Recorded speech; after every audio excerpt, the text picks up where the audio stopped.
जो कृष्ण कथा है अर्थात श्रीमद् भागवत या फिर भगवान श्री कृष्ण के विषय लीलाओं का श्रवण करना, ये मनुष्य के जीवन को तो मंगल करता ही है, मनुष्य की मृत्यु को भी मंगलमय बना देता है।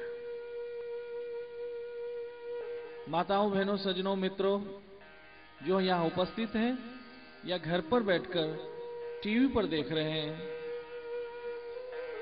मैं कई बार इस विषय पर चर्चा कर चुका हूं कि जब भी हम कहीं मार्केट में जाते हैं, कहीं बाजार जाते हैं, कहीं शॉपिंग करने जाते हैं, तो कुछ भी चीज या कोई भी चीज हमें चाहिए या लेनी होती है तो उसके साथ एक शब्द लगा देते हैं, अच्छा।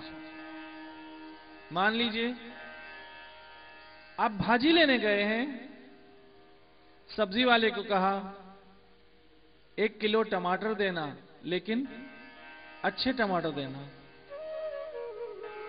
2 किलो आलू देना, लेकिन जरा अच्छे से देना।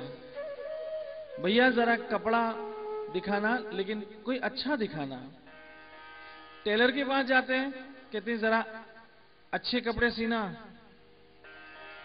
कहीं रिश्ते की बात चलाते हैं तो कहते हैं कोई अच्छा सा घर तो दिखाओ। कभी कहते हैं कोई अच्छी सी लड़की तो दिखाओ। बाल कटवाने जाते हैं तब भी वहां करते, भैया जरा अच्छे बाल काटना। कलर वाला आता है तो उस पेंटर को कहते हैं जरा अच्छा कलर करना। कार लेने जाते हैं तो पूछते हैं इस समय मार्केट में कौन सी अच्छी गाड़ी है। 2 व्हीलर लेने जाते हैं तो इस समय मार्केट में कौन सी अच्छी बाइक है। तो हमें जीवन में सब कुछ कैसा चाहिए? अच्छा चाहिए। घर भी कैसा चाहिए? अच्छा चाहिए। कार कैसी चाहिए? अच्छी चाहिए। नौकरी कैसी चाहिए? अच्छी चाहिए। रिश्ता कैसा चाहिए? अच्छा चाहिए। जिंदगी कैसी चाहिए? अच्छी चाहिए। लेकिन एक बात भूल जाते हैं कि जब मुझे मृत्यु भी जी अच्छी चाहिए। सब कुछ अच्छा चाहिए। घर अच्छा चाहिए, कपड़े अच्छे चाहिए, चप्पल अच्छे चाहिए, खाना अच्छा चाहिए, रिश्ता अच्छा चाहिए, कार अच्छी चाहिए, जिंदगी अच्छी चाहिए, तो मौत क्यों नहीं अच्छी चाहिए? अब अच्छी मौत हम कहेंगे किसको? अच्छी मृत्यु हम किसे कहेंगे? अच्छी मृत्यु के विषय हम इस सभा में हम चर्चा जरूर करेंगे, परंतु पहले उसकी भूमिका मानते हुए, जब राजा परीक्षित को श्राप मिला 7 दिनों की मृत्यु का, और 7 दिनों की जब मृत्यु का श्राप मिला, तब उन्होंने ये सोचा कि ये मेरा बहुमूल्य मनुष्य जन्म, माताओं, बहनों, मित्रों, ये जो आज आप मनुष्य हैं, ये 84 लाख जून के बाद मिले हो। ये मनुष्य शरीर आपको 80 और 4 लाख जून में एक लंबा सफर भटकने के बाद ये आपको मानव शरीर मिला है। अब इसके सामने 2 रास्ते हैं।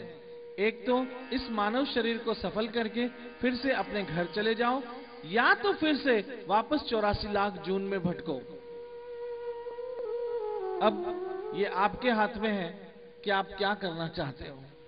वापस 84 लाख जून में भटकना चाहते हो या फिर से अपने घर जाना चाहते हो। वापस अपने घर जाना चाहते हो या फिर वापस 84 लाख जून में भटकना चाहते हो। यही प्रश्न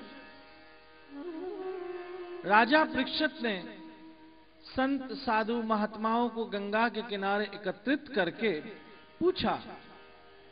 तब सबों का यही निर्णय था, सबों का यही फैसला था कि यदि राजा परीक्षित को 7 दिनों में अपनी मृत्यु को मंगल करना है और अपने जीवन को सफल करना है, तो एक ही रास्ता है कृष्ण कथा का श्रवण करें, कृष्ण कथा को सुने, और कृष्ण कथा के द्वारा जो श्राप मिला है और उस श्राप से जो मृत्यु होने वाली है और उस मृत्यु का जो भय है, उस भय से मुक्ति प्राप्त करने के हेतु कृष्ण कथा ही है जो निर्भय पद की प्राप्ति कराती है। इसलिए गंगा के किनारे सारे संत महात्मा एकत्रित हुए और सुखदेव गोस्वामी महाराज के द्वारा श्रीमद् भागवत की कथा का आरंभ हुआ, जहां सारे संत महात्मा उपस्थित थे। ऐसे में वहां देवगण आए और देवगणों ने, देवताओं ने ये कहा कि हे महाराज, हमें ये भागवत कथा सुनाइए, और इस भागवत कथा के बदले जो हमने बड़े परिश्रम के बाद अमृत का कुंभ प्राप्त किया है, वो अमृत आप ले लीजिए और उसके बदले हमें भागवत सुनाइए।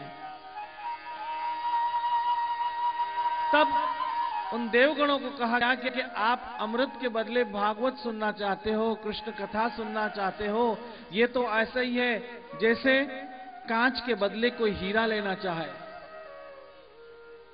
क्योंकि अमृत पीने से मनुष्य अमर तो हो सकता है, लेकिन मोक्ष प्राप्त नहीं कर सकता है, अपने घर पुनः लौट नहीं सकता है। यदि आपको मोक्ष प्राप्त करना है, अपने घर पुनः लौटना है, न तद्भास्ये सूर्यो न शशांको न पावकः यत् गत्वा न निर्वतन्ते तद धाम परमं मम। कृष्ण कहते हैं मेरा धाम, जहां जाने के बाद पुनः आपको कभी लौटना नहीं पड़ेगा, वो मेरा परम धाम है।